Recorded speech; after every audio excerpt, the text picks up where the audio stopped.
अरे यार 3 बजे फिल्म शुरू हो जाएगी, तू क्या कर रही है? बस मुझे 5 मिनट दे, मैं अभी साड़ी बदल कर आती हूँ। अरे बहू, तू अचानक कहाँ जा रही है? तेरी सास तुझे आवाज दे रही है। अरे छोड़ ना, ये बुढ़िया कभी नहीं सुधरेगी। क्या हुआ माँ जी? मैंने आपको कितनी बार मना किया है कि मुझे जाते हुए टोका मत कीजिए। मैं फिल्म देखने जा रही हूँ। तू अभी चली जाएगी तो मेरे लिए खाना कौन बनाएगा बहू? सुबह से भूखी बैठी हूँ।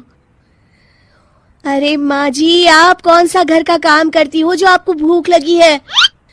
अच्छा, मुझे देर हो रही है, चलना रीटा। अंजलि के जाते ही सीता देवी अपनी किस्मत को कोसते हुए सारा दिन घर में भूखी बैठी रहती है। इस तरह अंजलि अपना बहू होने का कर्तव्य कभी नहीं निभाती थी। वहीं दूसरी तरफ अपनी सास के खाते से पैसे निकाल के अपने शौक पूरे करती थी। लेकिन सीता देवी इस उम्मीद पर थी कि एक दिन उसकी बहू सुधर जाएगी। फिर एक दिन सीता देवी की जुड़वा बहन गीता देवी वहां आती है। अपनी बहन को घर के काम करते हुए देख गीता देवी आग बबूला हो जाती है। अरे ये सब यहाँ क्या चल रहा है सीता? तेरी बहू कहाँ है जो तू घर के काम कर रही है? सीता देवी भावुक होकर रोने लगती है। अब तुझसे क्या छुपाऊं? मेरी बहू रत्ती भर भी मेरी इज्जत नहीं करती। मजबूरी में मुझे घर के सारे काम करने पड़ते हैं। वो तो बस सारा दिन अपनी सहेली के साथ सैर सपाटा करने में लगी रहती है। अच्छा, तो उस चिड़िया के पर निकल आए।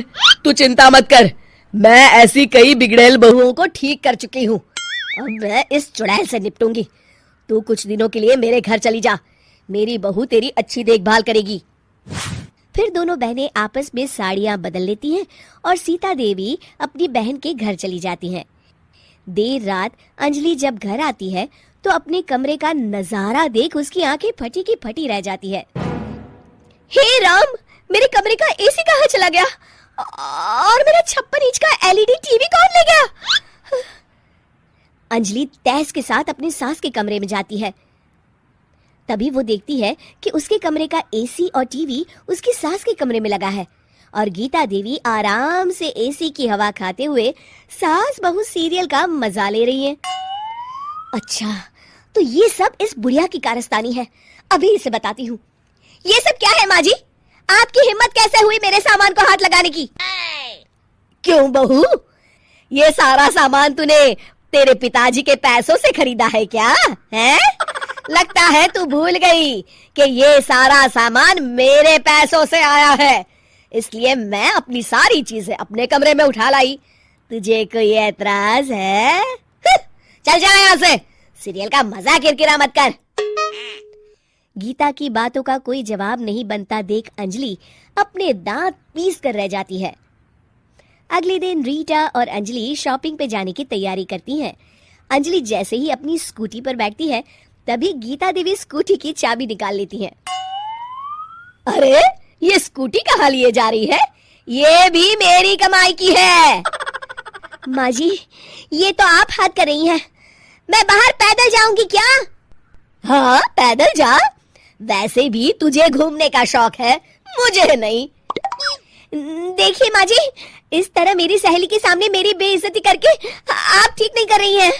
आप मुझे अच्छी तरह जानती हैं, बाद में आपको पछताना पड़ेगा।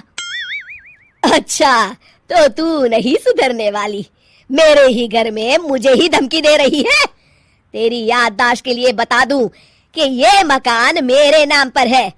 अब तू देख, मैं आज ही अपने बिल्लू वकील को बुलाकर ये सारी जायदाद अनाथालय को दान कर देती हूँ, फिर तुझे एक ढेला भी नहीं मिलेगा।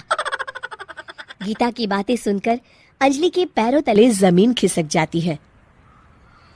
अरे, अगर तेरी सास ने तुझे अपनी जायदाद से बेदखल कर दिया तब तो तू सड़क पर आ जाएगी। मैं तो कहती हूँ चुपचाप अपनी सास से माफी मांग ले अंजलि। हाँ, तू बिल्कुल सही कहती है, मेरी सास का कोई भरोसा नहीं है। अरे नहीं नहीं माँ जी, ऐसा गजब मत करिए। आज के बाद मैं आपको कोई तकलीफ नहीं दूंगी और घर के सारे काम ना मैं ही कर लूंगी। मैं आपको एक अच्छी बहू बनकर दिखाऊंगी। कुछ दिनों के बाद, ये लीजिए माँ जी, आराम से गाजर का हलवा खाइए। खुशबू तो बहुत अच्छी है। हाँ माँ जी, वैसे मैंने सब काम कर लिया है, तो मैं आपके पैर दबा दूं? आप आराम से हलवा खाइए। इस तरह गीता देवी अंजलि को सही रास्ते पर ले आती हैं और सीता देवी वापस अपने घर में आकर रहने लगती हैं।